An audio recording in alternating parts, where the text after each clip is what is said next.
E aí, belezinha? Já voltamos, né? Então, olha só, vamos voltar a falar da periculosidade. Quando a gente fala em adicional de periculosidade, eu estou falando de um adicional de 30% que incide quando há elevado risco de vida, contato com explosivos ou inflamáveis. Essa é uma regra constitucional prevista no artigo... Constitucional não, uma regra da CLT, dos 30%, no artigo 193 da CLT, mas a base dela é constitucional, o adicional de periculosidade. Incide sobre salário de contratual básico, não é sobre o salário mínimo. Essa é uma diferença significativa que a gente tem que observar, que o adicional de insalubridade é sobre o salário mínimo ou o piso da categoria. Já a periculosidade é sobre o salário contratual. Olha só, tem uma exceção. No caso do eletricitário, incide sobre a totalidade das verbas salariais. Isso é uma súmula do TST, a súmula 191.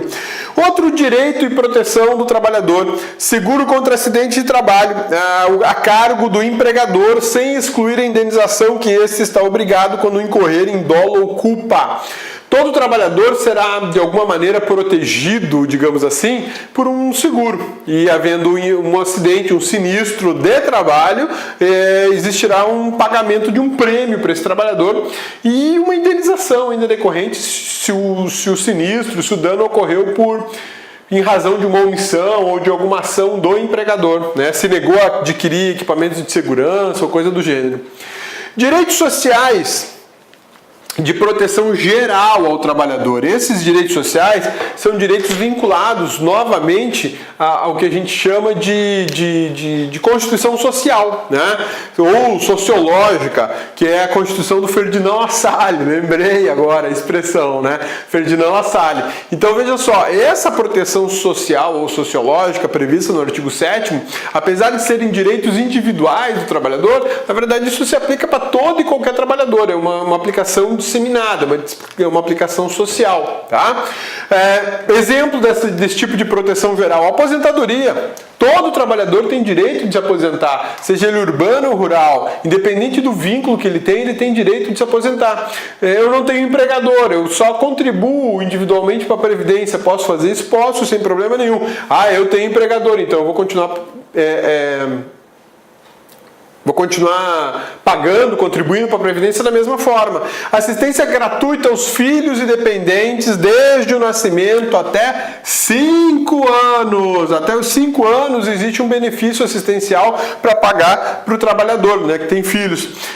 Idade em creches e pré-escolas. Essa assistência gratuita aos filhos e dependentes desde o nascimento até os 5 anos, ela é extremamente importante e só vai até os 5 por conta da questão de creches e pré-escolas e por conta da idade mínima para acesso ao ensino fundamental. Porque a partir dos 5 anos eu já posso ingressar no ensino fundamental e eu não vou mais para a creche nem para a pré-escola. E o Estado não tem mais obrigação de fornecer esse tipo de estrutura para crianças, né? Proibição de trabalho noturno, perigoso ou insalubre a menores de 18 anos e de qualquer trabalho a menores de 16, salvo na condição de aprendiz, a partir dos 14 anos. Isso aqui é um ponto extremamente importante, porque a Constituição da República diz que para os menores eu não posso ter trabalho insalubre, perigoso ou noturno.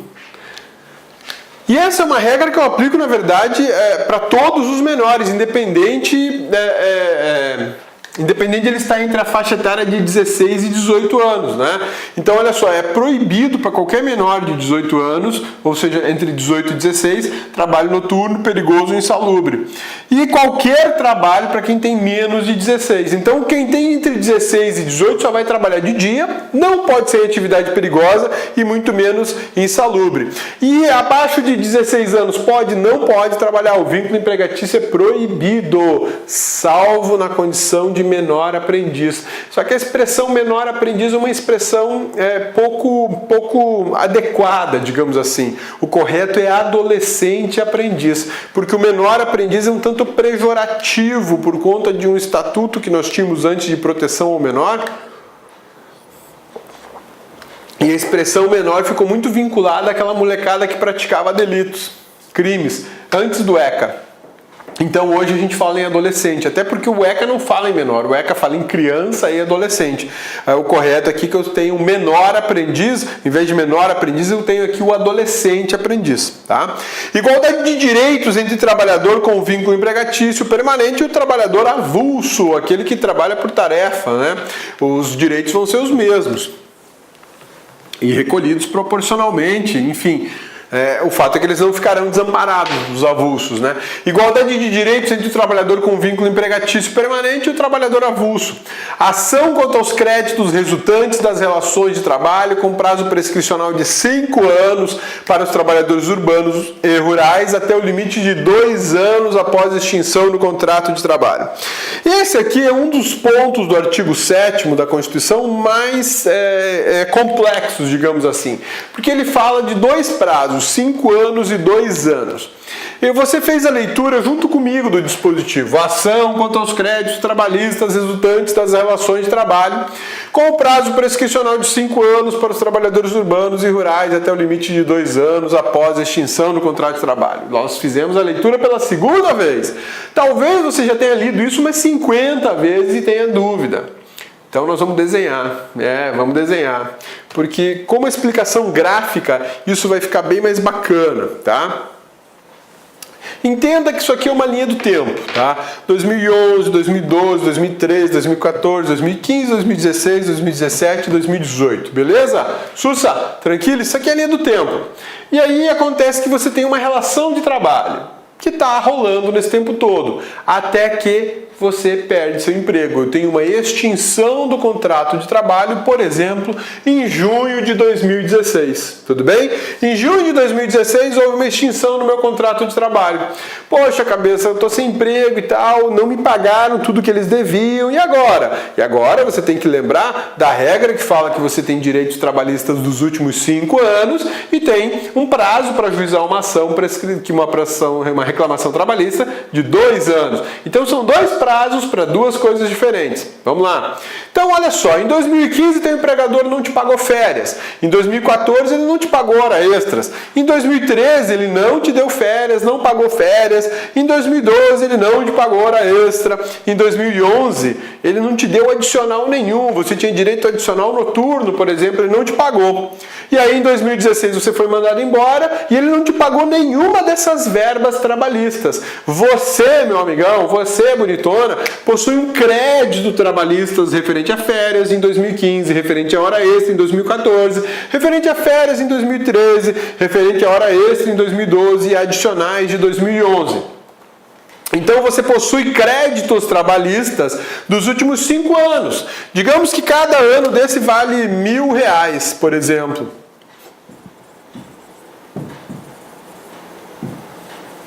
R$1.000.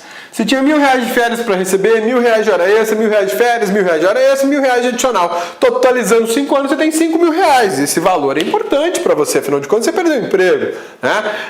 E isso é o prazo decadencial de 5 anos. Você conta daqui para trás.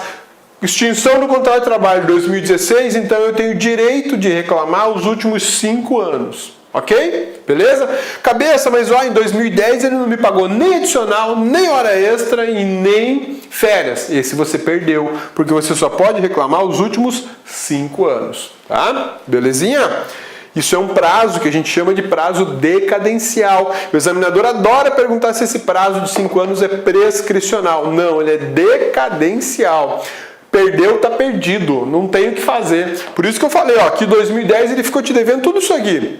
Hora extra, adicional e férias. E não te pagou. Você foi mandado embora, você não pode mais cobrar dele. Você não pode ajuizar uma reclamação trabalhista e falar, eu quero receber inclusive adicional, férias, hora extra referente a 2010. O juizão vai falar, 2010 acabou, você não tem mais direito de discutir judicialmente aquilo que passa de 5 anos. Tá bom? Beleza? Vamos para a segunda situação agora. Você conseguiu entender que aquilo são créditos trabalhistas dos seus últimos 5 anos, tá bom? Agora vamos entender uma outra coisa. Você teve seu contrato de trabalho extinto em junho de 2016. Fechou? A partir de junho de 2016, você tem 2 anos para ajuizar uma ação. Então são prazos diferentes. Os 5 anos que estão aqui para trás, eles se referem, os 5 anos aqui para trás, eles se referem ao quanto de dinheiro que você tem direito de ir buscar na Justiça do Trabalho ou de cobrar administrativamente do seu empregador. Já em relação a esses 2 anos aqui, que está contando para 2017 e 2018, é o tempo que você tem para ajuizar uma reclamação trabalhista cobrando o seu crédito trabalhista. Cabeça, eu não ajuizei ação em 2017, não ajuizei ação em 2018. E aí, posso ajuizar em 2009? Não, não pode, porque em 2019 você não tem o direito sequer de bater na porta da Justiça do Trabalho e falar assim, ó, ele ficou me devendo. Não vai poder fazer, que você perdeu aqui o direito de ação. Você não perdeu o crédito, mas você perdeu o direito de ação, de agir na Justiça. São 2 prazos diferentes, são 2 situações diferentes. E esse é um prazo prescricional, prescreve o seu direito de agir, prescreve o seu direito de ação. Isso aqui é muito importante você entender. Então, meu amigão, bonitona, vocês têm 2 prazos. 5 anos se refere a créditos trabalhistas. 2 anos se refere a ação para você ajuizar na Justiça do Trabalho. Então, olha só. Teu contrato de trabalho rolou uma extinção em junho de 2016. Você tem 2 anos após a extinção do contrato de trabalho para cobrar o quê? Férias, hora extra e o adicional. Você tem, portanto, 2 anos para cobrar os 5 anos de créditos trabalhistas. Beleza? Sussa, tranquilos? Entendeu agora a diferença de um e de outro? Isso aqui é primordial que você entenda para que a gente possa fazer um exercíciozinho simples de raciocínio e que você consiga entender e desenvolver isso numa prova. Vamos lá. Extinção do contrato de trabalho. Beleza, né? Tranquilos. Em 2017 você ajuizou a ação trabalhista. Porque você tem 2 anos. A gente viu que você tem até 2018. Mas, em 2016 não vou fazer e tal. Vamos fazer o seguinte, vou ajuizar em 2017. Tá bom, ajuiza. Mas olha o que vai acontecer. Você vai poder cobrar 2015, 2014, 2013. Vai poder cobrar 2012 e 2011. Vai poder? Não. Você vai poder cobrar os últimos 5 anos. Então agora não está cobrando, não está contando de 2016. Está contando de 2017. 1, 2, 3, 4, 5. Cabeça em 2011 os adicionais, olha lá, você perde. O prazo aqui anda, filho. Quanto mais tempo você demorar para ajuizar a ação, menos dinheiro você vai poder pedir na justiça. Você bobeou, não quis ajuizar 2016, não dava e tal, estava na dúvida, fechou, filho. Você perdeu 1 ano aqui, ó. 2011 você ia receber 1.000. Você já não tem mais 1.000 para receber, só tem 4. Né? Cabeça, e se eu resolver ajuizar essa ação só em 2018? É o mesmo raciocínio, meu amigão. Se você ajuizar essa ação só em 2018, pode? Pode, claro que pode. Mas olha só, você vai cobrar férias de 2015, 2014, 2013. Você tem créditos trabalhistas de férias também. Mas só isso. Cabeça de 2011, 2012 aqui, ó. Perdeu o Playboy. Perdeu. Não tem conversa. 11 e 12 já foram. Por quê? Porque você esperou 2 anos para ajuizar a ação. Então esses prazos eles vão andando. Cabeça, se eu fosse em 2019, aí um abraço. Você não pode ajuizar a ação em 2019. Em 2019 você não vai ter o direito algum de ajuizar a ação trabalhista cobrando crédito qualquer. Pô, cabeça, mas por esse raciocínio, em 2019 ainda teria 14 e 15. Teria 2014 e 2015. Mas você não pode mais cobrar. Judicialmente não. Você pode chegar no seu empregador e falar com ele, ó, paga aí 14, 15 só e tal. Se ele quiser, ele paga. Se ele não quiser, um abraço pro gaiteiro. Você não tem mais esse direito. Belezinha? Sussa, tranquilos? Isso é de fundamental importância para vocês entenderem esses 5 anos e esses 2 anos. Tá bom? Então vamos em frente. Olha só, direitos sociais de proteção aos trabalhadores domésticos. Isso aqui é o que mais tem caído em prova de direito constitucional, falando sobre trabalhadores domésticos. Por que tem caído muito em prova? Porque é novidade, né? É novidade e vão cobrar ainda no ano de 2016, 2017, vão cobrar bastante sobre trabalhadores domésticos. Então vamos lá. Direitos de aplicação imediata previstos no artigo 7º para os domésticos. Salário mínimo, que é aquele que a gente já estudou, e redutibilidade do salário, salvo acordo ou convenção coletiva, que é o que a gente já estudou, garantia de salário nunca inferior ao mínimo para os que perceberem remuneração variável, 13º salário com base na remuneração integral ou no valor da aposentadoria, isso aí é tudo direito do trabalhador doméstico, proteção do salário na forma da lei, constituindo crime a sua retenção, duração do trabalho normal não superior a 8 horas diárias e 44 horas semanais, facultada a compensação de horários, redução de jornada mediante acordo ou convenção coletiva, repouso semanal remunerado preferencialmente aos domingos, remuneração do serviço extraordinário superior no mínimo em 50% ao do normal, mais direitos do trabalhador doméstico, gozo de férias anuais remuneradas com pelo menos 1/3 a mais do que o salário normal,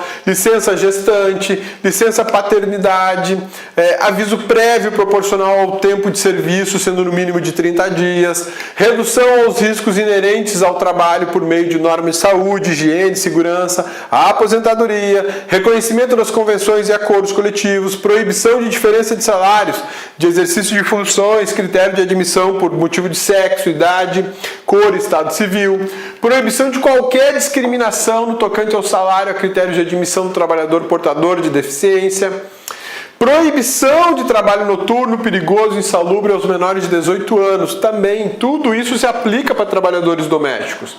Beleza? Sussa, tranquilos? E ainda tem agora algumas regras da emenda 72 que trouxe benefícios para os trabalhadores domésticos. Algumas regras ainda precisam de regulamentação, né?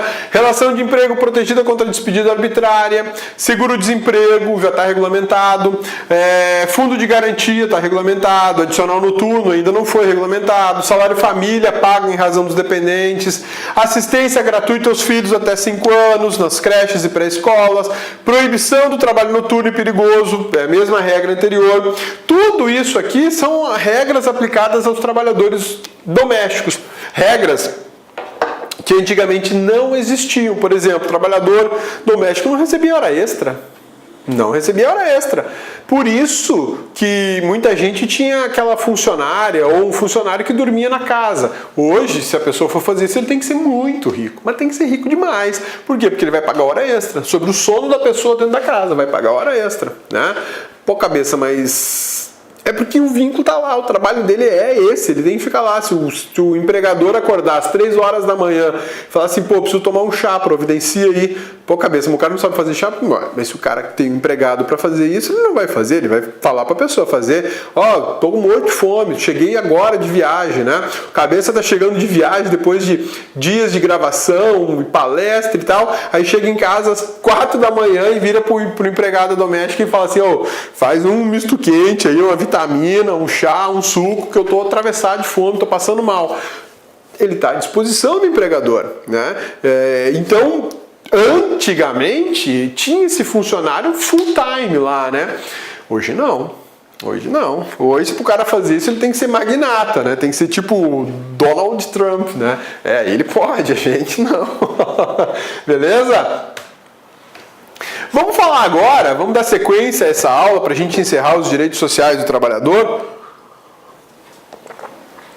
Justamente sobre o que a gente conhece como direitos coletivos do trabalhador. A gente, quando fala em direitos coletivos do trabalhador, estou falando em associação sindical, estou falando em greve.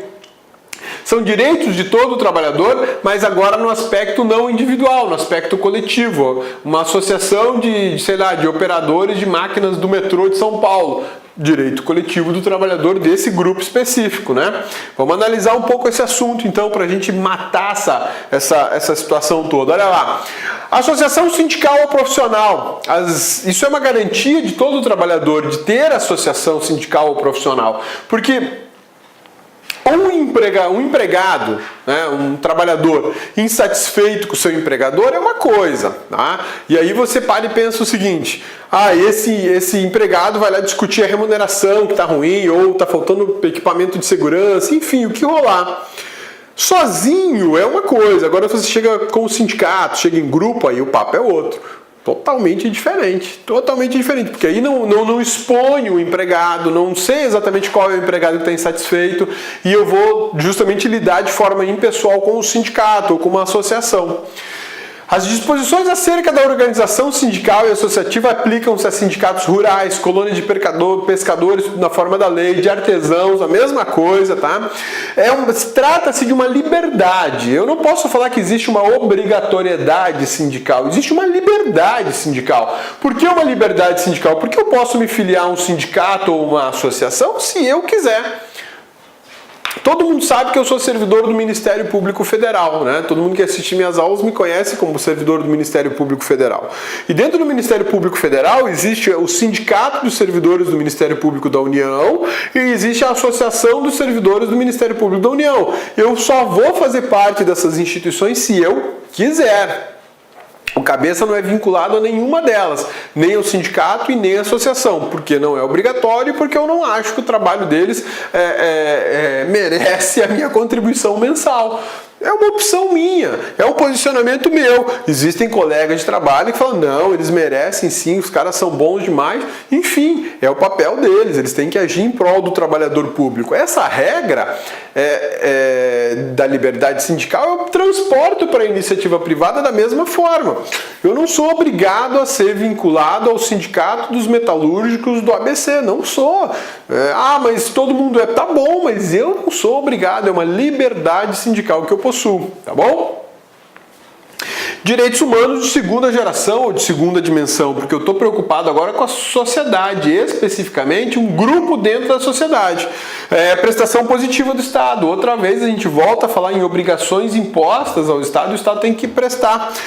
Uma delas é respeitar a liberdade sindical. O Estado não pode simplesmente impedir a criação do sindicato. Ele pode exigir que alguns requisitos objetivos sejam preenchidos, como por exemplo ter um estatuto, esse estatuto ser registrado em cartório, tem um CNPJ, tem endereço de sede, isso o Estado pode exigir, né, porque é uma qualificação civil, não é uma interferência direta na criação do sindicato. Liberdade de associação profissional sindical é relativa. Por que a gente fala relativa? Alguns doutrinadores do trabalho dizem que a liberdade sindical desapareceu porque o Estado cobra um tributo em cima da associação. Na verdade, cobra o tributo em cima do trabalhador. Mas essa conclusão, com devido respeito a quem a defende, que não existe liberdade sindical por conta dessa tributação sobre o trabalhador, não tem nada a ver com o sindicato. Porque o trabalhador sindicalizado ou não, ele paga essa contribuição do mesmo jeito, ela tem caráter tributário. É diferente daquela mensalidade que você paga a tua associação ou ao teu sindicato mensalmente. Essa você só paga se você quiser. Então muitas pessoas falam que é uma liberdade, alguns falam que ela não existe, outros falam que é uma liberdade relativa. Eu entendo que é uma liberdade completa, absoluta, né? A relativização dela é só no que diz respeito à Constituição, porque eu tenho que, Constituição do sindicato ou da associação, porque eu tenho que atender determinados limites, né?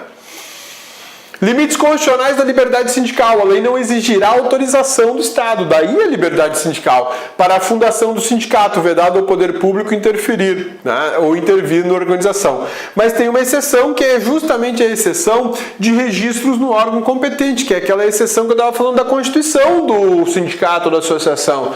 Você precisa de um número de CNPJ, você tem que ter um estatuto registrado em cartório, você tem que ter inscrição na Receita Federal, você tem que ter sede, tem que ter diretor, presidente, quem cuida do dinheiro, quem representa o sindicato judicialmente e extrajudicialmente, tem que ter tudo isso. Mas isso não quer dizer que você não tem liberdade sindical. Você tem a liberdade sindical, sim.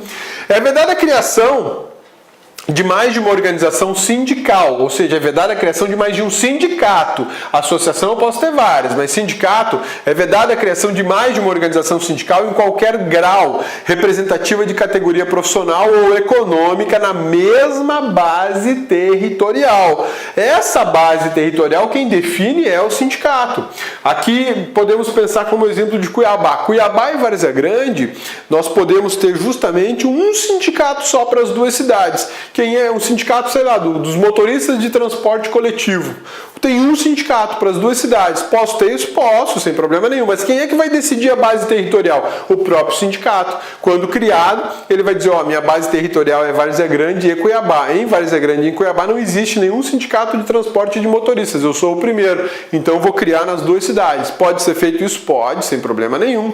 E no futuro, cabeça, digamos que os caras queiram sindicatos um para cada cidade, é possível? É, só que aí eu tenho que, o primeiro sindicato vai ter que abrir mão de parcela desse território, e o outro sindicato é criado para a parcela remanescente. Isso é permitido, tá? Mas quem define essa base territorial são os próprios trabalhadores e empregadores interessados, é o próprio sindicato.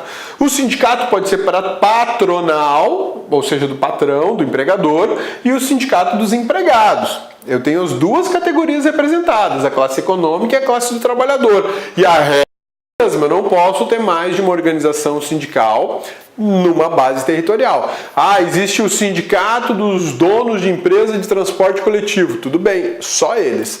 Não existe concorrência entre sindicatos, tá? Já entre associações tem, eu posso ter quantas associações eu quiser. Ah, outra coisa importante, a base territorial não pode ser inferior ao município. Ela tem que ser pelo menos vinculada aos limites territoriais de um município, né? Liberdades constitucionais, limites constitucionais da liberdade sindical.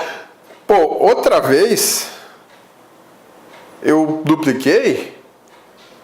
Ah, pera aí, gurizada. Esse aqui, ó, era a tela que já tinha que sair. Deixa o cabeça arrumar. Isso que eu revisei essa aula aqui algumas vezes, né? Isso é que dá, né? Trabalho de coruja. Trabalho de coruja, né? Ficar à noite produzindo a aula dá nisso.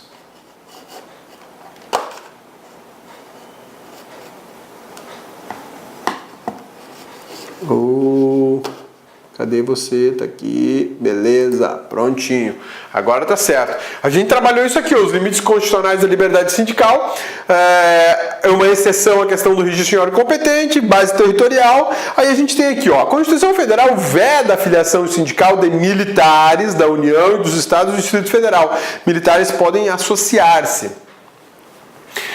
Militares, sejam estaduais ou federais, não podem ter sindicato. Você não vai encontrar o sindicato dos oficiais da aeronáutica, sindicato dos sargentos da Polícia Militar do Estado de Mato Grosso. Não vai, não tem, não rola. Você vai encontrar associação. Associação dos tenentes, associação dos oficiais, associação dos sargentos, associação do sub, sei lá, vai ter associação, mas não encontrará sindicato. Por quê? Porque é vedada a filiação sindical e a filiação partidária para militares da União e militares estaduais. É vedada as duas sindicalizações. Eu não tenho, não é possível, não é permitido. E essa é uma vedação constitucional. Aqui sim eu tenho uma vedação absoluta para duas categorias profissionais, a do militar da União e a do militar estadual. Ao sindicato cabe a defesa dos direitos e interesses coletivos ou individuais da categoria, inclusive em questões judiciais ou administrativas. Por isso que eu falei para você que o direito coletivo do trabalho ele é muito interessante, porque ele tutela o indivíduo trabalhador. Quando alguma situação está ruim, eu boto o sindicato para negociar. Eu não vou expor a figura do trabalhador A ou B. É o sindicato que vai lá trabalhar, lutar, discutir, negociar em prol de uma classe inteira de trabalhadores. A Assembleia Geral fixará contribuição que, em se tratando de categoria profissional, será descontada em folha para custeio do sistema confederativo da representação sindical, respectivo, independente de contribuição prevista em lei. Então, o que nós temos aqui? Uma contribuição confederativa e uma contribuição sindical. A contribuição confederativa tem caráter de obrigação, de mensalidade, como se fosse uma escola, todo mês eu tenho que bancar. Já a contribuição sindical, que é o que muita gente diz que por causa dela não existe liberdade sindical, ela é uma contribuição de caráter tributário, está lá no artigo 149 e 240 da Constituição Federal. Uma vai para a União, para os cofres federais. Você sendo sindicalizado ou não, você vai pagar essa contribuição sindical de 1/30 sobre a sua remuneração mensal uma vez ao ano. Então, uma vez ao ano vai incidir um desconto lá de 1/30. Você ganha uma quantia, então vai incidir 1/30, vai repegar esse valor uma vez por ano e vai mandar para a União. Já a contribuição confederativa, que lembra contrato, por isso confederativa, que lembra contrato, essa é obrigacional. Você só paga se você se obrigar a fazer isso. Como é que eu vou me obrigar a pagar esse valor? Me filiei ao sindicato. A partir do momento que eu me filiar ao sindicato, eu estou obrigado, é um contrato, estou obrigado a pagar mensalmente o valor da contribuição confederativa, que lembra contrato. Belezinha? Sussa, tranquilo, vamos dar mais um intervalinho e a gente já volta.